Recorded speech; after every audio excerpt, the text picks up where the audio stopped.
Bien. Bendecido el camarógrafo. Bendecido el camarógrafo. Lo vamos a recomendar para Tinelli. Ese es bueno ese. Damos gracias a ella. Terumá. Terumá era ofrenda alzada, ofrenda elevada, ¿sí? Así que vamos a tratar de entrar al asunto, aunque debemos entender para esto que uno de los pasajes más famosos en la Torá lo encontramos en esta enseñanza, en la enseñanza de Terumá. Está en Éxodo 25:1 a capítulo 27:19. Tenemos Terumá, exactamente. Hay bastante para tocar acá en Terumá, pero vamos a hacer hincapié en algunas cosas. Por ejemplo, Éxodo 25:8. ¿Sí? Hay algo que me gustaría ver en este tiempo, ¿sí? Y en Éxodo 25:8, la palabra, o sea, la traducción es y me harán un santuario, dice ayer, y me harán un santuario y yo habitaré en medio de ustedes. Hoy vamos a ver simbolismos proféticos, así que vamos a estar atentos en ese sentido. Generalmente es Beazun y Mikdash Shohanti Betohan, así habla la Torá. Y me harán un santuario y yo habitaré en medio de ustedes. ¿Sí? Lo más común sería, porque realmente cuando comenzamos a leer esta enseñanza, lo más común sería, y me harán un santuario y yo habitaré en medio del santuario, o habitaré en el santuario. Pero llama la atención, debería llamar la atención que dice, y yo habitaré en medio de ustedes. Ese es el punto. Y yo habitaré y me asentaré o habitaré en medio de ustedes. Eso es lo que llama la atención. Porque cuando uno dice, y me harán un santuario, uno dice, si yo mando a hacer una casa, digo, hágame una casa así yo habito en ella. Pero generalmente dice, me harán un santuario y yo habitaré en medio de ustedes. Entonces, vamos a hablar en cuestión de un nivel solo. Cuando habla específicamente de un santuario, la palabra en el nivel solo no está hablando específicamente de un santuario a nivel natural, aunque ellos específicamente hicieron un santuario a nivel natural. Hicieron. Y el santuario está lleno específicamente de simbolismos proféticos, ¿sí? Y o sea, de simbolismos proféticos y espirituales, como quien diría. ¿Cuál fue el santuario que hicieron? El Mishkan, la tienda de reunión en medio del desierto, conocida como la tienda de Moisés, ¿sí? O el tabernáculo de Moisés. Ese fue el tabernáculo que hicieron. Esto quiere decir entonces que el objetivo principal de un lugar o templo, ¿sí?, donde se adora al Creador es para que la persona provoque las aguas inferiores, haga vasija y así contener las aguas superiores, contener la luz del Creador. Vuelvo a repetir. Cuando el Señor pide que le hagan un Mishkan, porque Él va a habitar en medio, dice, generalmente el Creador pide, obviamente, y el objetivo principal de hacer un santuario es obviamente para que el Creador se posicione en ella. Ahora, la persona tiene que provocar las aguas inferiores. ¿Qué eran las aguas inferiores? ¿Se acuerdan? Empiezo a tomar, pasame una llave conmigo. Poner los nombres de todos. Empiezo a tomar. No está en mí enseñanza, porque seguramente ellas contestarían. Yo estoy seguro que ellas contestarían. ¿Qué son las aguas inferiores y qué son las aguas superiores? ¿Sí? Bien, ok. Ahora vamos a contestar ese interrogante. Seguimos. Entonces, generalmente creamos un Mishkan para contener la luz del Creador. ¿sí? Las aguas superiores son la luz del Creador, son la Shekinah del Padre, ¿sí? ¿Está bien? Ahora bien, está escrito de una enseñanza del Rabí Isaac Luria que el objetivo de Akadosh Baruj Hu para crear este mundo físico fue el tener una habitación en esta dimensión. El objetivo de Akadosh Baruj Hu, de nuestro Creador, para crear este mundo físico fue el tener una habitación. O sea que el Creador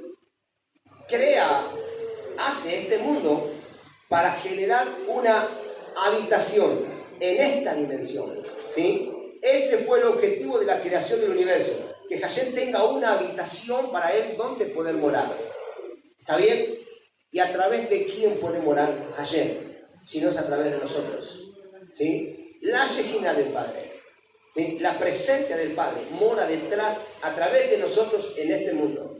Si nosotros le damos la autoridad para que Él lo haga. Porque hay que entender que debemos nosotros estar calificados y darle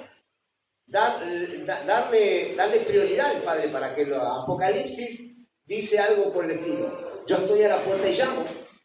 Aquel que oye mi voz y abre la puerta, entraré a él, cenaré con él y él conmigo. O sea, aquel que oye mi voz y abre la puerta.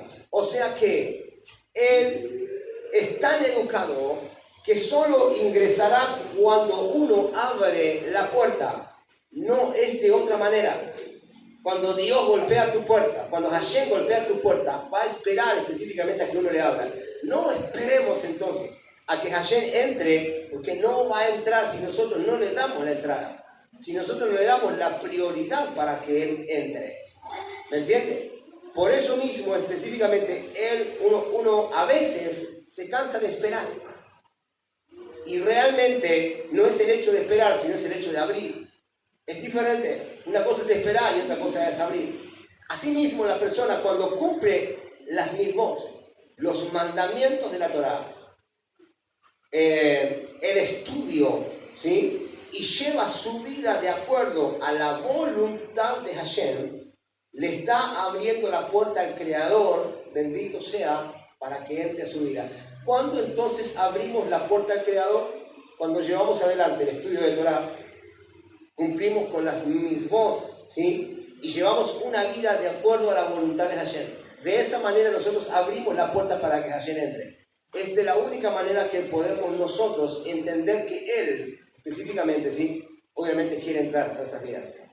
Entonces, cuando Hashem te llama específicamente a caminar por la verdad o al camino de la luz, es en donde Él está necesitando, obviamente, entrar a tu vida. De hecho, cuando nosotros abrimos la puerta a la Torah, a las mismos, a los mandamientos, ¿sí? Y cargamos nuestra vida o adecuamos nuestra vida conforme al camino de la luz, es en donde podemos decir, obviamente, que el Creador entra a nuestras vidas. Cada uno de los objetos sagrados, entonces, cada uno de los objetos sagrados que estaban en el Mishkan, ¿sí? Proporcionaban el acercamiento psíquico, mental y espiritual de las personas hacia Hashem. Vuelvo a repetir, cada uno de los objetos sagrados que estaban dentro del Mishkan, dentro del templo sagrado, propiciaban el acercamiento psíquico, mental y espiritual de las personas hacia Hashem. ¿Qué significa esto? Que cada mobiliario del templo, ¿sí? Era totalmente sagrado y tenía un grado de divinidad absoluta. ¿Cuáles eran los mobiliarios? ¿Se acuerdan? Atrio, en el atrio, el altar del holocausto, el lavabo, ¿sí? Dentro del lugar santo teníamos la mesa de los panes, teníamos, ¿sí? El candelabro y teníamos exactamente, que vendría a ser el altar, el cuenco de oro, el altar del incienso. Y dentro del lugar santísimo que teníamos, ¿sí? El arca del pacto, el Aarón HaKodesh, junto con los querubines. Entonces, cada... Todavía en ese momento no tenía la vara reconocida de Aarón y tampoco tenía claro, maná. así es. Ni la tabla. Es verdad. Cada uno de estos elementos entonces proporcionaba, ¿sí? Proporcionaba un acercamiento psíquico, mental y espiritual. Esto es tremendo. Porque generalmente lo que Hashem, lo que quiso experimentar, o lo que quiso mostrar, es obviamente quiso establecer un paralelismo realmente con el templo que iba a ser, obviamente, nuestro cuerpo, cuando el templo realmente ya no existiera más. De hecho, específicamente, solamente podría esto ser llevado a cabo después de que el Espíritu, el Ruach del Padre, sea economizado a todos aquellos que lo buscaran, porque en aquel momento solamente habían ciertos requisitos para poder alcanzar o para poder cargar con el Ruach, con la divinidad del Padre. En aquel momento, y no cualquiera podía entrar a su presencia. Hoy en día, ¿cómo podemos acercarnos entonces a Dios bendito en la ausencia del Mishkan? Porque hoy no está el Mishkan, hoy no está el templo sagrado, hoy no está el templo. Entonces, aunque no exista el templo, naturalmente, hoy en lo terrenal, ¿sí? En nuestros días no exista el templo, lo más importante es el Roshem. ¿Quién me puede decir qué era el Roshem? Vamos. El Roshem, que si realmente el Roshem es lo que está en nosotros. Bueno, voy a dejar en el tintero. Hay dos preguntas que no me han contestado. Vamos a una tercera. Qué bueno, es espectacular. El hecho de que no podamos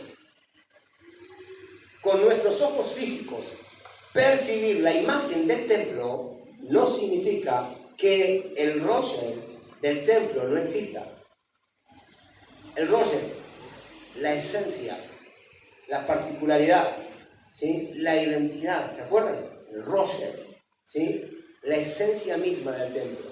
El templo no está ante nuestros ojos físicos, pero sí está ante los ojos espirituales. Porque obviamente el templo fue copia de uno que está obviamente estable en lo espiritual. Y lo espiritual específicamente simplemente es lo verdadero. No, acá lo que hay en este mundo es simplemente una copia del mundo espiritual. Para poder obviamente analizar estas cuestiones debemos ir un poco más profundo. El templo es el reflejo de nuestro cuerpo, en definitiva.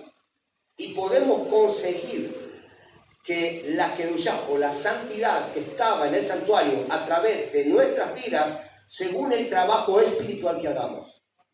O sea que la santidad que había en aquel momento en el santuario la podemos conseguir según el trabajo espiritual que nosotros llevemos adelante. Entonces, hablemos un poco más profundo de lo que es la analogía del templo para poder entender estos aspectos. El templo estaba formado, ¿sí?, de tres secciones. Dígame las secciones, por favor. Atrio, lugar santo, lugar santísimo. Bien. El atrio está alineado con el Nefesh, ¿sí? Con el Nefesh, exactamente. Tiene que ver con Israel. Solamente Israel podía acceder al atrio. Tiene que ver con, obviamente, Israel en cuestión, el Nefesh, el cuerpo, ¿sí? El cuerpo, el Nefesh. Y el atrio está alineado específicamente con el Nefesh. ¿Pero con qué órgano en nuestro cuerpo? Claro, exactamente, con el hígado. El atrio está alineado con el Nefesh y con el hígado, ¿sí? Tiene que ver específicamente con las acciones, clara y evidente. El lugar santo está alineado, entonces, está alineado con el Ruach, ¿sí? Con el Ruach. Está alineado, por ende, con los levitas. Y el Ruach, específicamente, ¿con qué está alineado? Con el corazón, exactamente. Y el lugar santísimo, ¿sí? El lugar santísimo está alineado con la Neshama, está alineado con la conciencia, está alineado con el Kohen Gadol, con el sacerdote. Por ende, específicamente, está alineado con él, ¿sí? Con la psiquis, ¿sí? Tiene relación, obviamente, con la psiquis. Esto tiene relación con el altar del incienso, ¿sí? Con el arca del testimonio. Ahora bien, entiendan algo.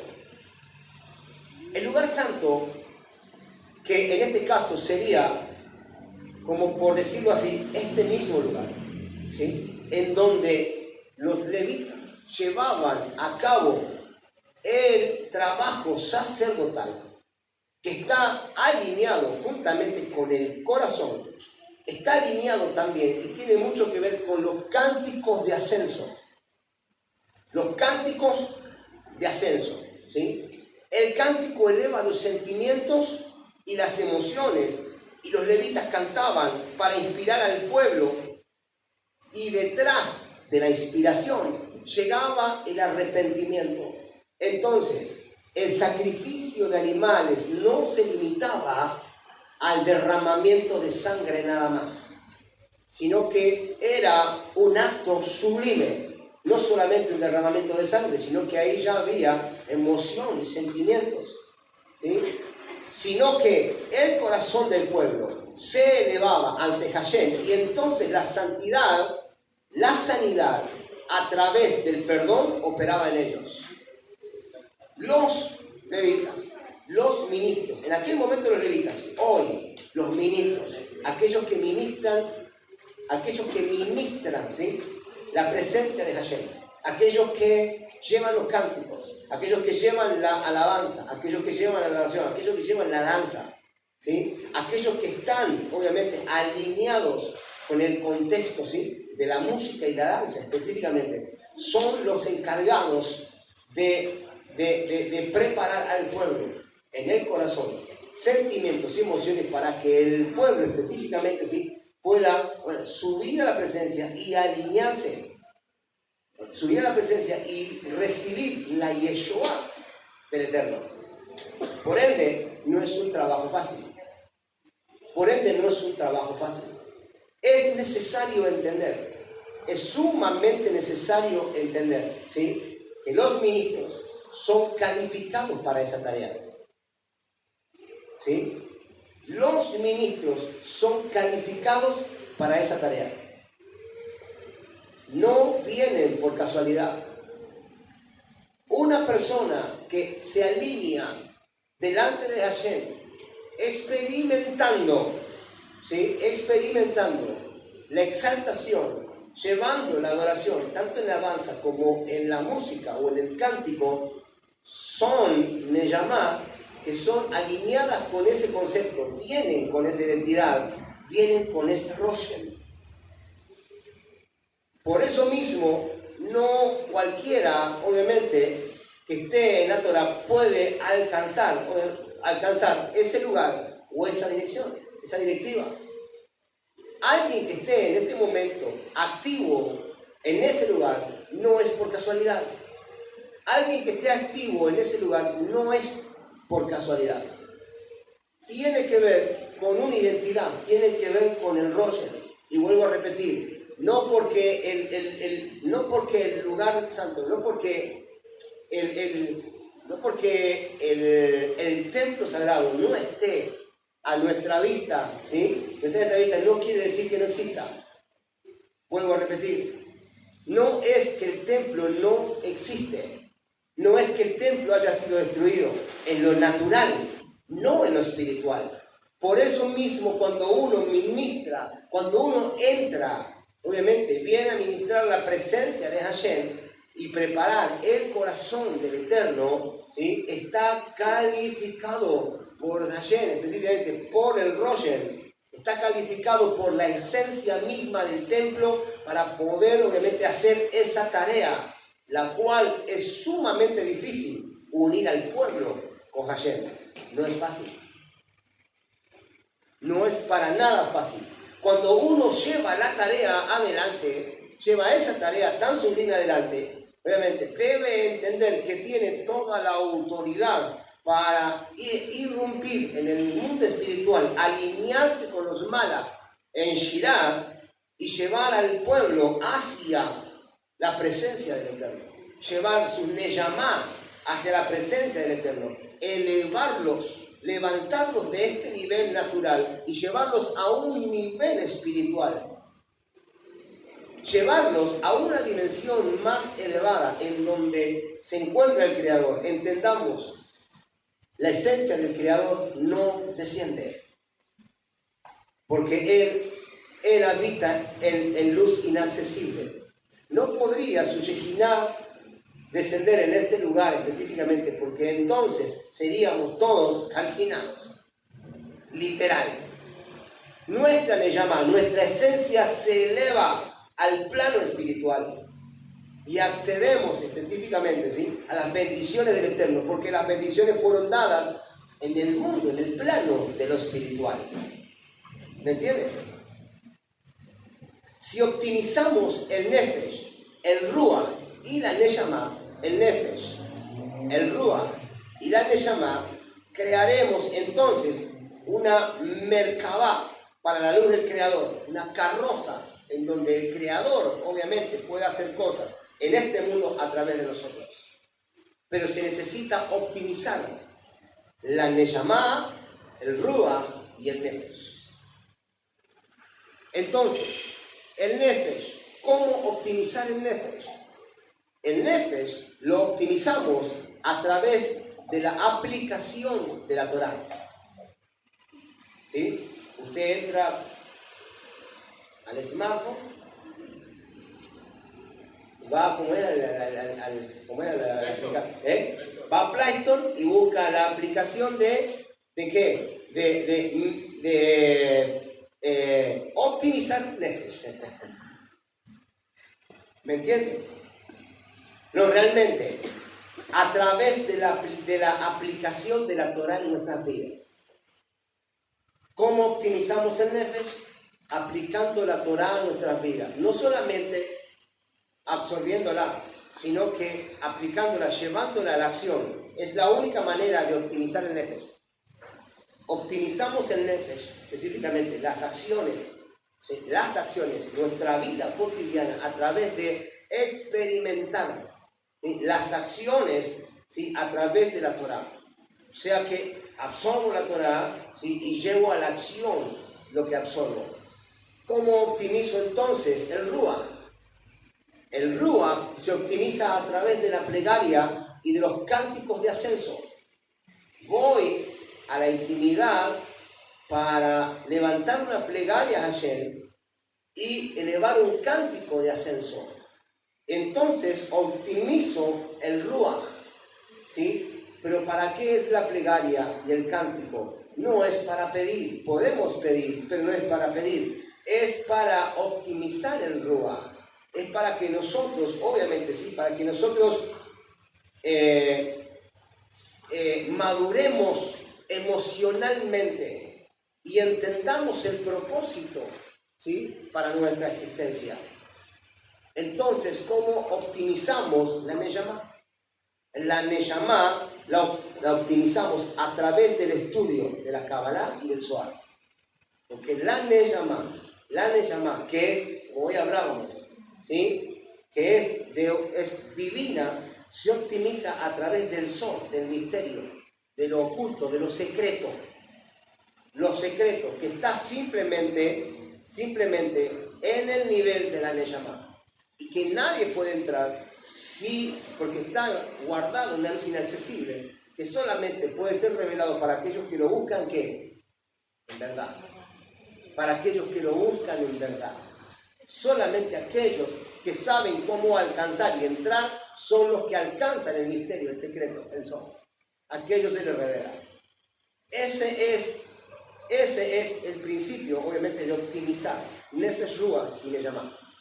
Ahora bien, vamos a los mobiliarios del templo, porque necesitamos entender entonces qué son los mobiliarios dentro del Nefesh, dentro del Ruach y dentro de la Neshama. Entonces, el arca del pacto, y aprendan esto porque es impresionante, el arca del pacto estaba hecha con una madera de acacia, revestido por dentro y por fuera de oro, y con dos querubines, ¿sí?, por encima. Un querubín era femenino y el otro querubín era masculino. ¿Me entienden? Esto es como decir la Neshama femenina y la Neshama masculina. Esto es como decir específicamente, ¿sí? Vine a esta Neshama con un alma masculina y necesito mi otra mitad. O sea, la mujer que tiene la neyamá femenina. ¿Me entienden? Esto es como decir, obviamente, necesito mi otra mitad. Porque cuando entra a este mundo, la neyamá se divide en dos. ¿Se acuerdan? Una es la parte masculina, otra es la parte femenina. Estos querubines están conectados al cerebro, a la psiquis, ¿sí? El hemisferio derecho, mejor dicho, el querubín la neyamá masculina representa el hemisferio derecho. Y el querubín con la neyamá femenina representa al hemisferio izquierdo, a la mujer. El querubín con la neyamá masculina representa al hombre y el querubín con la neyamá femenina representa a la mujer. El hemisferio derecho se encarga de desarrollar la sabiduría de la Torá. El hemisferio derecho, por ende, se encarga de desarrollar la sabiduría de la Torá. Por eso mismo, específicamente, hay una línea de autoridad establecida en 1 Corintios, capítulo 11, 12, por ahí no me acuerdo muy bien, que dice, Dios es la cabeza de Mashiach. Mashiach es la cabeza del hombre, el hombre es la cabeza de la mujer, y de la mujer nacen los hijos. ¿Sí? Esa es la línea de autoridad. Por eso mismo específicamente está escrito, oye, hijo mío, la dirección de tu madre y no menosprecies. Oye, hijo mío, la instrucción de tu padre y no menosprecies la dirección de tu madre. La instrucción viene por el hombre dentro de la familia, ¿sí? La dirección viene a través de la mujer. Instrucción y dirección son dos cosas que van paralelas dentro del matrimonio, ¿sí? El hemisferio izquierdo se encarga de desarrollar la sabiduría de la cábala. ¿Quieres saber cómo aprender cábala? Conozca a su mujer. Esto es espectacular. Profundice en su mujer. Esto es espectacular. Esto es algo divino. Es impresionante. Me gustaría dar vuelta a la cámara y mostrar algunas. Es sencillo. Es muy sencillo. Ambos estudios optimizan las funciones cerebrales. Ambos estudios optimizan las funciones cerebrales. Tanto uno como el otro optimizan, ¿sí? ¿Qué entonces representa el parojet? O cortinas divisorias entre el lugar santo y el lugar santísimo. Entonces, las cortinas representan los párpados y las cejas.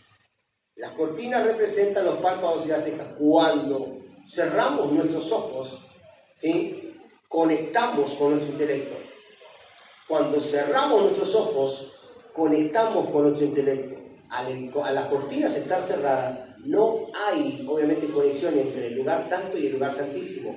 Cuando nosotros cerramos los ojos, conectamos con la neyamá, con la conciencia, con la psique, con nuestro intelecto.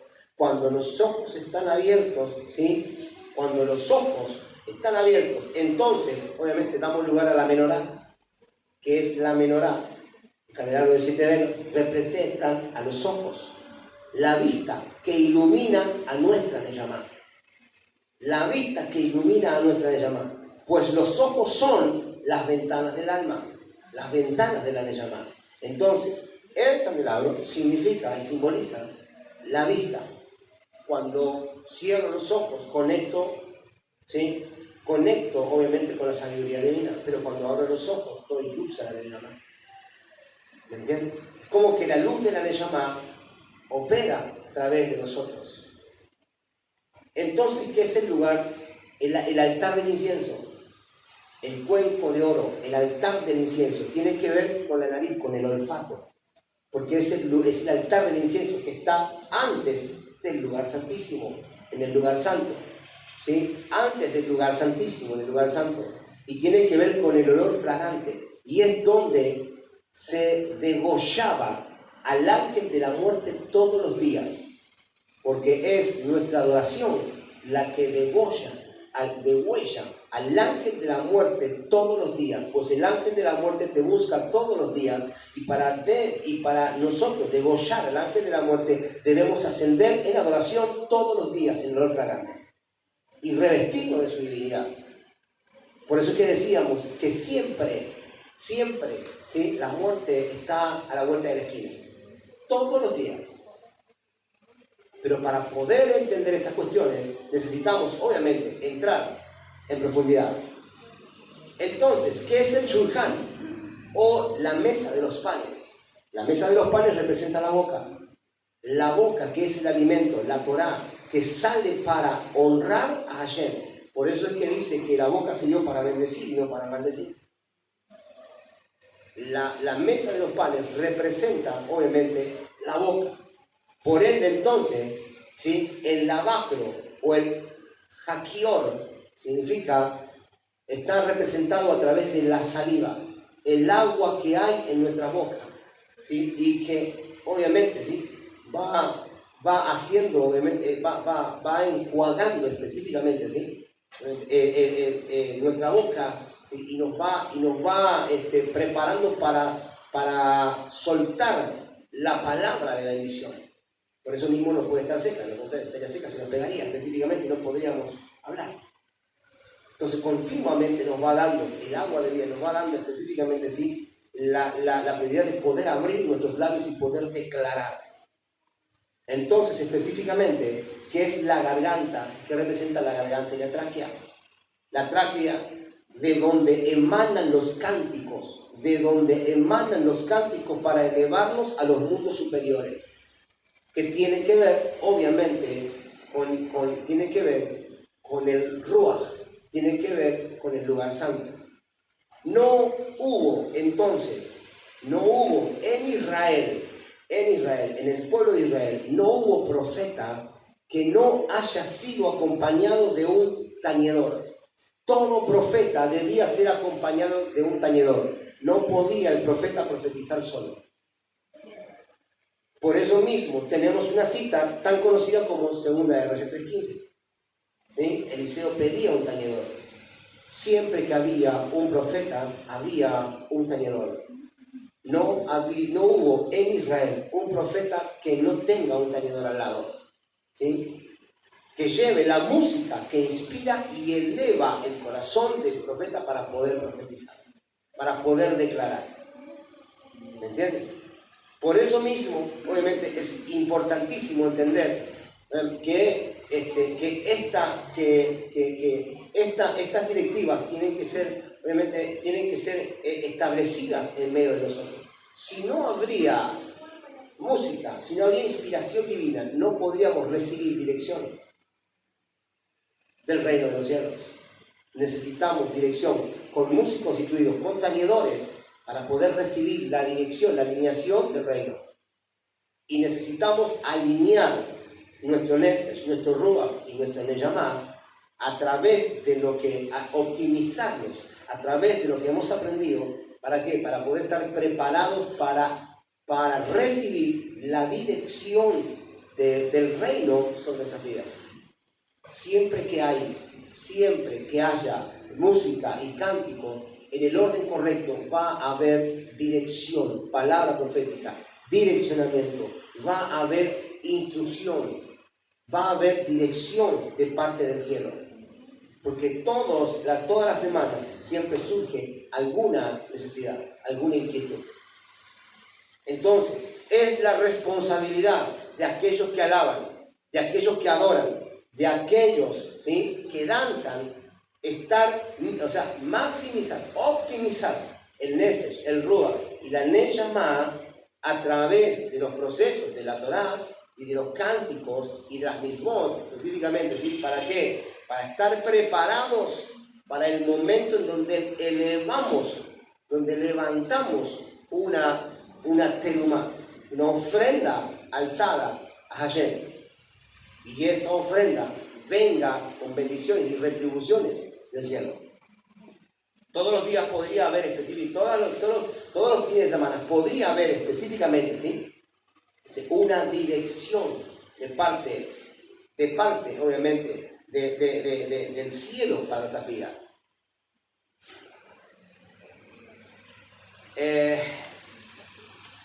Las notas musicales, que son 7, están conectadas a las 7 sefirot del árbol de la vida. Las notas musicales, que son 7, están conectadas a las 7 sefirot del árbol de la vida. ¿Se acuerdan cuáles son las sefirot del árbol de la vida? Tiferet, exactamente. Gesed, Geburah, Nesar, Od, Yesod, Malhut. ¿Sí? Do, re, mi, fa, sol, la, si.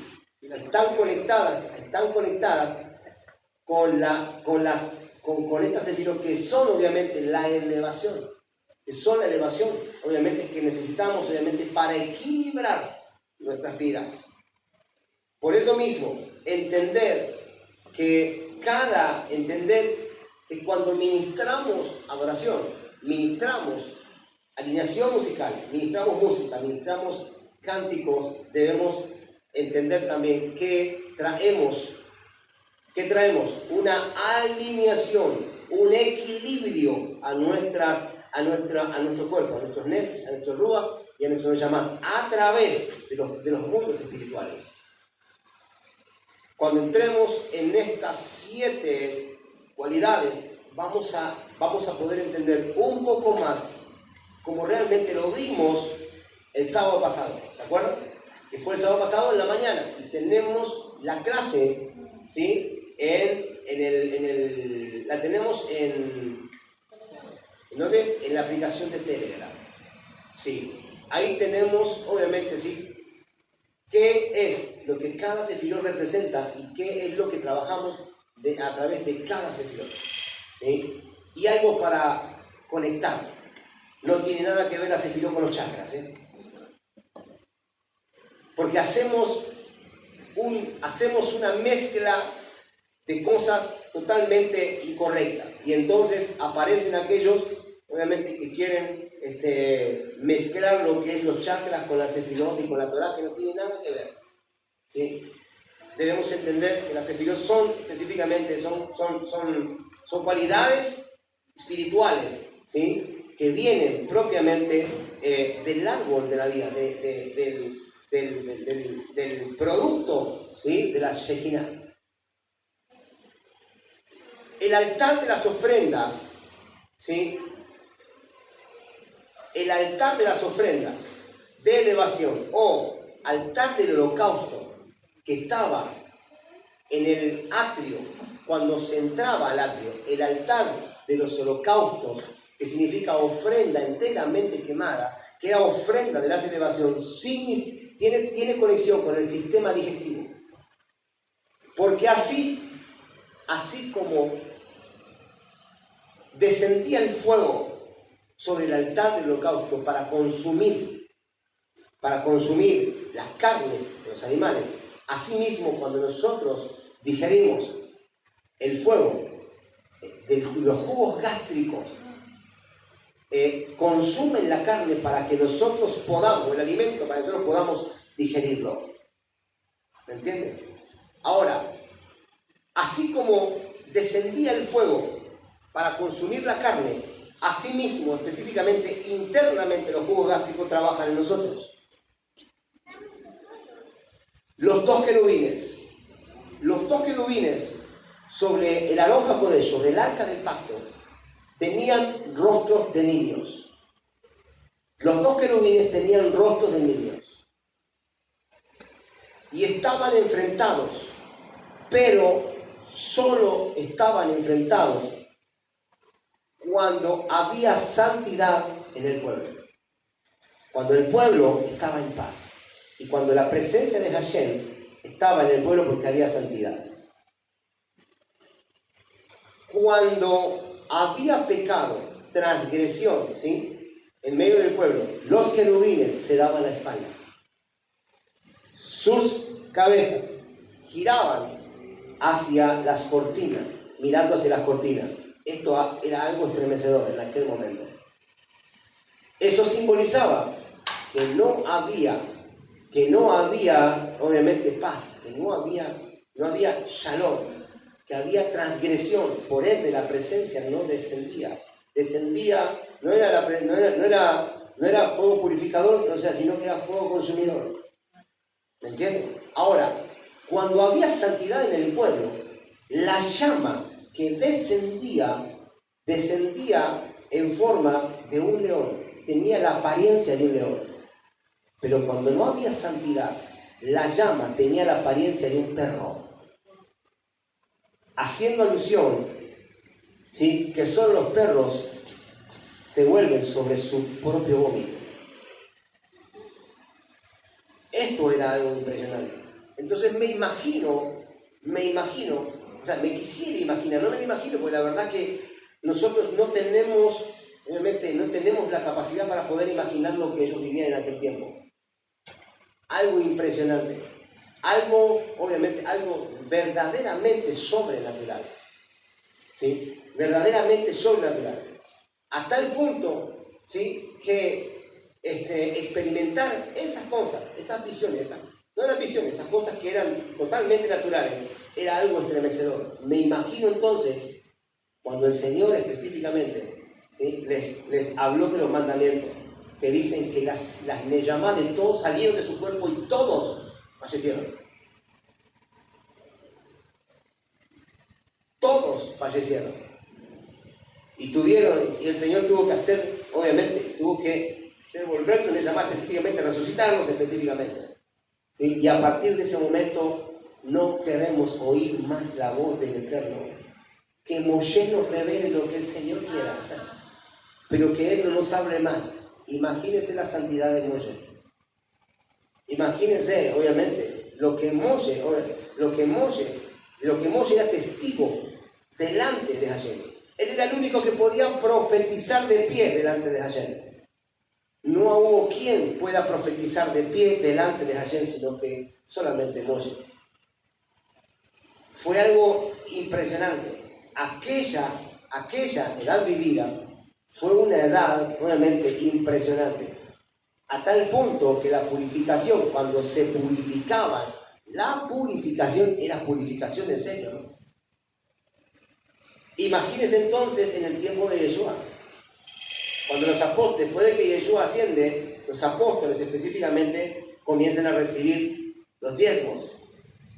Aquella que, ¿cómo se llamaba? Ananías y Zafira eran. Que entraron específicamente y dijo, acá tenemos el diezmo, ese es lo que hemos vendido. Y cayeron muertos porque ellos mismos entraron robando, mintiendo. O sea, no era mejor decir, esto es lo que queremos darte y lo que nos quedamos. O sea, no era mejor que se queden antes que decir, este es el diezmo y ustedes mismos están mintiendo, cayeron muertos delante de los apóstoles. Imagínense la santidad de esos muchachos, digo. Era algo sorprendente. Yo creo que era algo digno de ver. Por eso mismo específicamente no estamos obviamente ni calificados para esa tarea, para esos tiempos. Y eso que los tiempos de los apóstoles no eran los tiempos del pueblo de Israel en el desierto. No eran los tiempos del pueblo de Israel en el desierto. Me quisiera imaginar lo que debería haber sido caminar al lado del Mashiach. Que solamente la unción de su manto, los tzitzit, sanaron, ¿sí? Sanaron a la mujer esa que venía con el flujo de sangre. Eso es impresionante. Quisiera imaginarme entonces, obviamente, ¿sí?, la santidad que esos muchachos tenían para caminar al lado del Mashiach. No era cualquier cosa. Me imagino que cualquiera que tengas en una enfermedad y esté al lado del Mashiach era sanado al instante. Era impresionante. La Shejiná de Hashem corriendo a través de sus vestiduras, solamente tocando el borde de los tzitzit del maestro. Era impresionante la elevación que habrá tenido el maestro, la elevación que habrán tenido aquellos muchachos. Y así todos no fueron capaces de orar una hora. Una hora no fueron capaces de orar, dijo el Señor. Eso era impresionante. Y nosotros, no una hora. Nosotros si llegamos a 10 minutos, 15 minutos, ya es demasiado, ya estamos obviamente cansados de orar. Es impresionante. La unción que hay que tener, o la consagración que hay que tener para entrar, irrumpir en el mundo espiritual a través de la adoración, de la oración. La alabanza es un poco más linda. Creo yo que es más divertida, es un poco más llevadera. Uno va cantando y va tocando específicamente, ¿sí? La oración es como una escalera, pero la alabanza y la adoración, la música, es como un ascensor. Es como que si fuese más rápido, pero la una y la otra se complementan. De igual manera, cuando subimos con la alabanza y la adoración, de alguna u otra manera tenemos que comenzar a orar, no queda otra. No queda otra, pero es más fácil subir con cánticos, ¿sí? Y comenzar a orar a Hashem. Eso era tremendo. Pero cuando había idolatría, ¿qué pasaba? Cuando había idolatría, no había onda entre los querubines, digo. No había onda entre los querubines, ni se miraban a los ojos. Eso es impresionante. Entonces me imagino el templo de Salomón, en donde en el templo de Salomón los querubines estaban mirando las cortinas. Entonces no era por la gloria del templo, era porque en el pueblo, más que seguro, había transgresión. ¿Sí? 700 mujeres, y cada una con sus ídolos. Eso fue algo tremendo. Y sus madres, peor era la suerte. ¿Cuál es el sentido entonces de la idolatría? Cuando leemos específicamente en donde dice no te harás imagen, uno ve el arca del pacto y mira dos querubines encima del arca del pacto. Entonces nos preguntamos, ¿y eso qué es? Si no te harás imagen y dos querubines. El tema que el Señor, cuando mandó hacer el arca del pacto, Él mandó hacer dos querubines delante del pacto.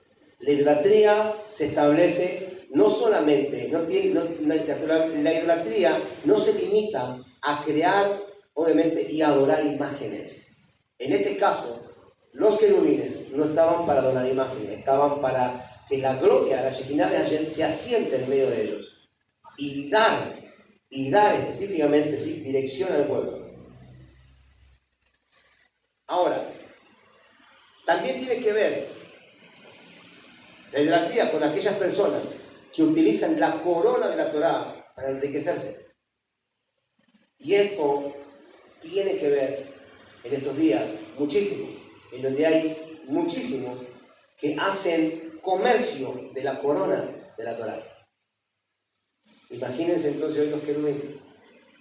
La idolatría tiene que ver con aquello que nos saca del proceso, aquello que está oculto dentro nuestro y que nos hace rendir a sus pies y nos limita. Estamos hablando pura y exclusivamente del ego. La idolatría radica en el ego.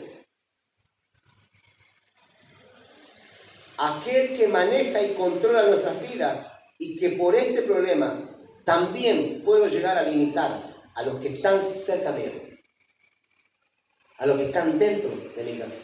Los limito porque tengo un problema idolátrico, el ego.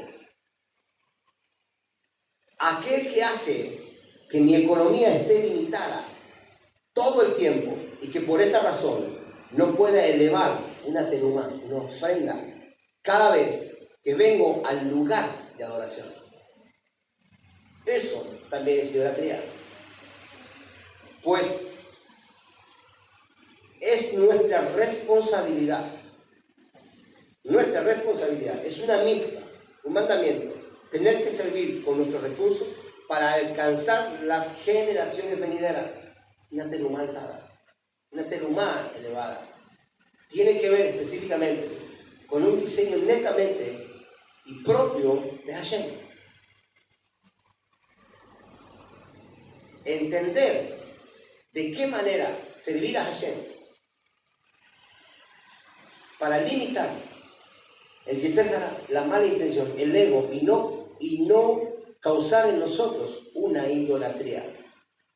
Porque por ende uno puede decir específicamente, yo no soy idólatra, no tengo imagen, no tengo esto, no tengo el otro, ni cruces tengo siquiera. Pero realmente, ¿sí? O claramente, ¿sí? Hay algo dentro de él en la cual se rinde todos los días. Y la que no le permite, ¿sí? No le permite estar a disposición de Hashem para elevar una teruma, una ofrenda alzada al Eterno cada vez, ¿sí? Que nos reunimos a exaltar a Hashem. Por eso mismo debemos entender que maximizar las funciones, la Neshama, el Nefesh y el Ruach a través de la Torah, de las acciones, de las mismos, ¿sí? y de lo que vamos recibiendo todos los Shabbat, es esencial para poder lograr un establecimiento más profundo, para poder lograr un templo con mayor aceptación, para que la Shejinah del Padre pueda permanecer en nosotros. Asimismo, cuando hablábamos hoy específicamente, si hay algo dentro de aquellos que ministran, si hay algo dentro de aquellos, si hay una transgresión dentro de aquellos que ministran, afectan todo el cuerpo. Asimismo, específicamente, pasaba en aquel momento con el pueblo de Israel. Cuando había transgresión, los querubines, entre los querubines no había onda, dice. Los querubines específicamente no se miraban unos a otros, la Shekinah del Padre, por ende no estaba dentro, no reposaba sobre el arca del pacto, el arca del testimonio. Por eso que es una responsabilidad prácticamente de aquellos que ministran poder estar alineados al propósito de Hashem, para que tengamos nosotros, ¿sí? La bendición de ser elevados, de que nuestra llamada se eleve al plano espiritual y poder alcanzar la luz de la Shekinah. Eso es lo que eso es lo que el Señor nos demanda, entre otras cosas, a través de esta enseñanza. Hay algo, para terminar, hay algo que quiero leerles. Está tremendamente bueno. Es espectacular. ¿Cómo será espectacular que cuando comencé a estudiar en la mañana me bañé en llanto? Así que está bueno. Pero Hashem me ministró muy tremendamente en este día, en esta mañana, mientras que alineaba lo que íbamos a recibir hoy. Así que me levanté a las 5 de la mañana y dije, bueno, 10 minutos más, 5 y 10. Sonaba el despertador, 10 minutos más, 5 y 20, 5 y media me levanté. Ni 10 minutos más. Así que me levanté y me fui. Entonces comencé a leer. Diles a los hijos de Israel que tomen para mí un donativo. Que tomen para mí un donativo. Éxodo 25, versículo 2. Diles a los hijos de Israel que tomen para mí un donativo. Cada hijo de Israel, cada hijo, cada persona que está delante de la presencia del Señor, en aquel momento, cada israelita tenía una mitzvah, tenía un mandamiento, y era de donarse de acá para la construcción del Mishkan, del santuario, del lugar santo, para que de esta manera posara allí la presencia divina dentro de Am Israel. Qué importante que es obviamente, porque recuerdo hoy, mientras que estudiaba hacía memoria, cuando el Señor nos habló en esta misma fecha, y nos dijo, preparen los donativos para el templo. Y ese fue en esta fecha en la que entramos. ¿Me entienden? Y entonces comenzamos a preparar el dinero para entrar a este lugar. Hace un año. Ya hace un año estamos en este lugar. Y fue sorprendente porque el Señor, cuando nos habló a través de esta enseñanza, obviamente nos entregó específicamente a este lugar. Esta fue la fecha en donde el Señor, esta fue la para allá donde el Señor nos habló para preparar nuestras ofrendas, porque nos iba a entregar, ¿sí?, el lugar, y el lugar fue entregado. Hoy estamos en este lugar. Pregunta entonces al Sheikh Hakadosh, ¿por qué está escrito tomen para mí? ¿Por qué está escrito tomen para mí? Aparentemente tenía que decir donen para mí, no tomen para mí, ¿sí? Sino que la Torah nos viene a enseñar que un hijo del Eterno, ¿sí?, que amerita donar una sedacá de misma, de un mandamiento, realmente él, escuche esto, toma y se beneficia a sí mismo más que el valor que en verdad donó. Cuando el Señor dice, cuando el Señor dijo, tomen para mí un donativo, no es para que el donativo vaya a Hashem, es para que Hashem bendiga la vida de aquellos que donan más de lo que ellos ponen o ofrendan para el templo. Más de lo que ellos donan u ofrendan en el templo para que el templo sea levantado. Ellos realmente gozaban de una prosperidad absoluta, de una manera impresionante. Cuando el Señor nos dijo específicamente, ahí fuimos y dimos tranquilamente, y no tuvimos ningún problema. Y Dios nos bendijo con trabajo. Y nos bendijo específicamente, ¿sí? Y estuvimos muy bien específicamente, claramente todo el año. Este año va a ser totalmente diferente porque obviamente vamos más arriba todavía. Vamos más arriba, nos elevamos aún más. Y hoy mismo nos viene a decir el Señor de vuelta, una vez más, tomen donativos para mí. Y con esto no estoy mangueando. Saben perfectamente, esta no es una prédica de mangueo, no. Nosotros no tenemos esa costumbre. Pero sabemos específicamente cuando el Señor nos habla. ¿Por qué? Porque no es casualidad las visiones y los sueños que hemos recibido de nuestros jóvenes. ¿Sí? Y hubo un número. Y ese número fueron 74 personas. Una comunidad vendrá a ser parte, o un pueblo vendrá a ser parte de esta comunidad, en donde se quedarán, permanecerán y no estarán de paso, sino que viene un crecimiento, dijo el Eterno específicamente. Entonces, obviamente, hoy, ayer vuelve a decirnos, miren el lugar, tomen específicamente para mí un donativo. ¿Sí? Para mí un donativo, pues quiero bendecirlos. ¿Por qué? Hay que ascender al próximo nivel. Y el próximo nivel, obviamente, es preparar el lugar para esas 74 personas que vienen. ¿Sí? Esto realmente es impresionante. Porque que el Señor nos hable a través de un sueño, de una visión en esta semana, que viene en crecimiento, después de que un Malach nos visitó en Yom Teruah, ¿sí?, y medía las puertas de este lugar y todo para ver qué cantidad de gente iba a mandar, simplemente para eso. Eso fue tremendo. Eso fue impresionante.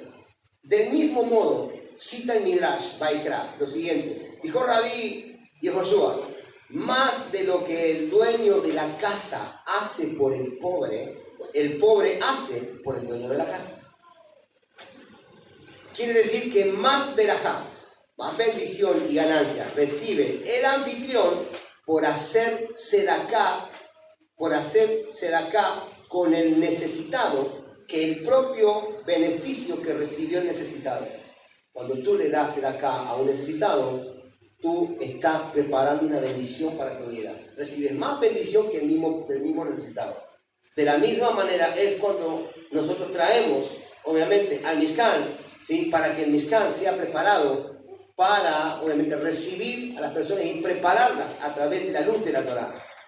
Mucho más todavía, porque estamos, obviamente, trabajando en sociedad, en el diseño de redención. Estamos trayendo a las personas, a la familia, a la luz de la Torá. Eso es totalmente sublime. Por este motivo le dijo Ruth a Noemí. Por este motivo le dijo Ruth a Noemí. Cuando recibió Sedacá de manos de Boaz. ¿Qué le dijo? Allí está el hombre a quien hice, dijo Ruth, a quien hice hoy una beneficencia. Con él, dice. Con él, Boaz, dice. Esto fue en el capítulo de Ruth. No está escrito que me hizo a mí. O sea, no está escrito que dijo, este hombre me hizo a mí. Está escrito, ese es el hombre a quien yo hice una beneficencia. Sabiendo y leyendo de que Boaz es quien le da a Ruth. Pero Ruth le dice, ahí está el hombre a quien yo hice beneficencia. ¿Por qué Ruth habla de estas cosas?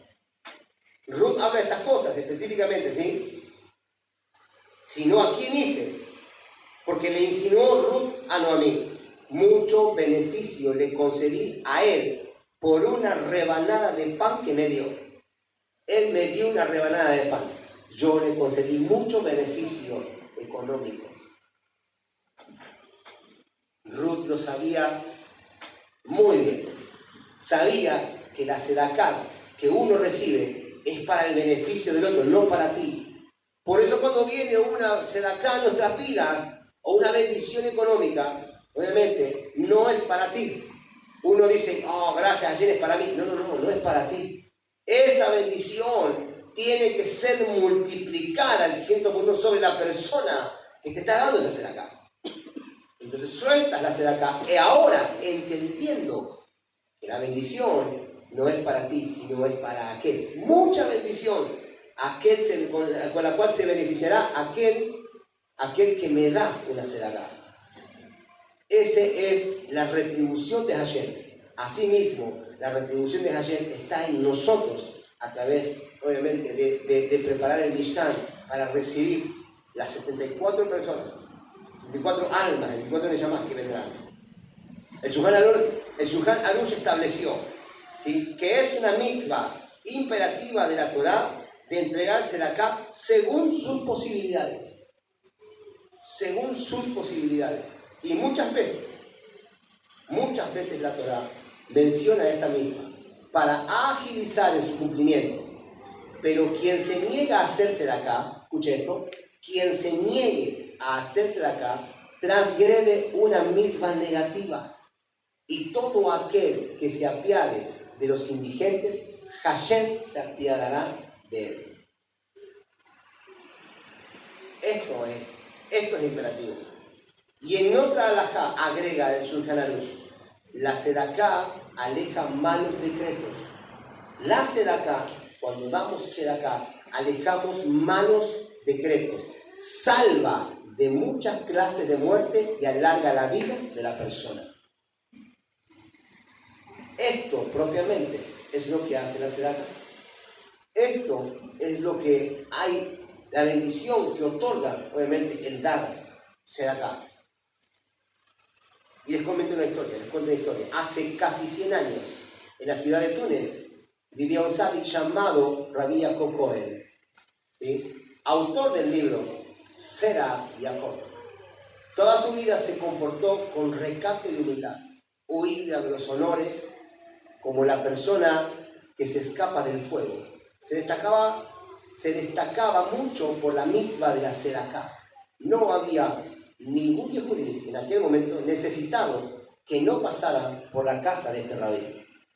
Había un necesitado, iba a la casa de este rabí lo bendecía con sedacá y era muy bendecido. En una ocasión, ¿sí?, en el Bet Knesset, en el Bet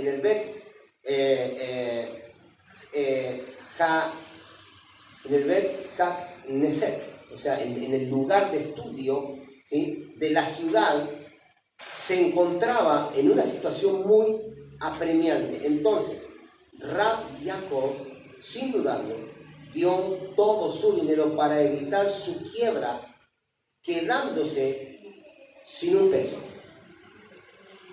Su sedacá, mejor dicho, su esposa lo entendió y no solamente estuvo de acuerdo con él, que hizo también, obviamente, que hizo la Sedaká, sino que también lo alentó, su esposa lo alentó, dice, recordándole que dice el rey Salomón, el que confía en Hashem, el favor rodeará. El que confía en Hashem, el favor rodeará. Entonces, tengamos confianza, dijo la esposa, en Hashem, que Él de seguro no nos va a abandonar. Un día, cuando caminaba Rabbi Jacob hacia el lugar de estudio, para ir a estudiar, se tropezó con un objeto que sobresalía de la tierra. Enseguida empezó a cavar a su alrededor y he aquí, frente a sus ojos, un tesoro. Se dio cuenta Rabbi Jacob que esto era un regalo del cielo para que pueda estudiar Torah tranquilo y poder seguir cumpliendo con la misma de la Sedaká como él mismo lo deseaba. Hay cosas que pasan en nuestro caminar diario que realmente o hay sorpresas o hay mismo específicamente bendiciones que están preparadas para aquellos, ¿sí?, que están continuamente dando Sedaká, ocupándose de aquellas personas que realmente necesitan esa Sedaká. Pero dar una Sedaká, obviamente, ¿sí?, dar una Sedaká al templo o traer Sedaká al templo tiene una bendición muy alta, muy elevada, y tiene que ver solamente con aquellos que están alineados, que han maximizado, ¿sí?, la Neshama, el Ruach y el Nefesh para poder entender y recibir la divinidad o el favor de la divinidad a través de la Sedaká. Por eso mismo entendemos, ¿sí?, cuando la palabra dice, o cuando la Torah nos dice, que no es necesario ver el templo en lo natural. No es necesario ver el templo natural, porque aquellos que actúan de esta manera, tienen el Roshem, están obviamente calificados, tienen la esencia del Roshem, el Roshem, la esencia, la identidad del templo en ellos mismos, y son capaces de estar alineados con Hashem en todo lo que Hashem requiera, obviamente, para alcanzar la salvación a toda la humanidad, si es posible. Trabajar en unidad con Hashem, ¿sí?, obviamente, asociados en el trabajo de la redención. Por eso mismo dijo, y cuando terminamos, dijo Moshe, todo me llevaré, porque no sé lo que me pida Hashem cuando realmente esté delante de su presencia. Y si Él me pidiera todo, entonces todo se lo entregaré, sabiendo, obviamente, que aquel que da Sedaká como una misma, ¿sí?, adquiere más, recibe más de lo que realmente Él ha otorgado. Damos gracias a Hashem por esto. Bendecimos su nombre en este tiempo. Nos ponemos de pie. Bendito sea su nombre. Todos aquellos que están del otro lado, ¿sí?, todos aquellos que están del otro lado pueden hacerlo, ¿sí? Pueden hacerlo. Simplemente aquellos que quieran bendecir este ministerio pueden hacerlo. Simplemente, ¿sí? Nos escriben, le mandamos el número de cuenta, le mandamos específicamente todo lo que necesite realmente, y puede bendecirnos con la ofrenda, con la Sedaká que quiera, porque sabemos asimismo que Hashem bendecirá y retribuirá, ¿sí?, no el doble, hasta 100 veces si es necesario, porque aquel que da no da simplemente por el dar, sino que también recibe, medida buena, apretada, remecida y rebosante, como dice su palabra, ¿sí? No vivimos de los diezmos, sino que el lugar, las ofrendas que vienen a este lugar son simplemente para hacer la obra del Creador en esta bendita tierra. Te damos un fuerte shalom a tu corazón, ¿sí?, y nos vemos en la próxima. Bendecidos.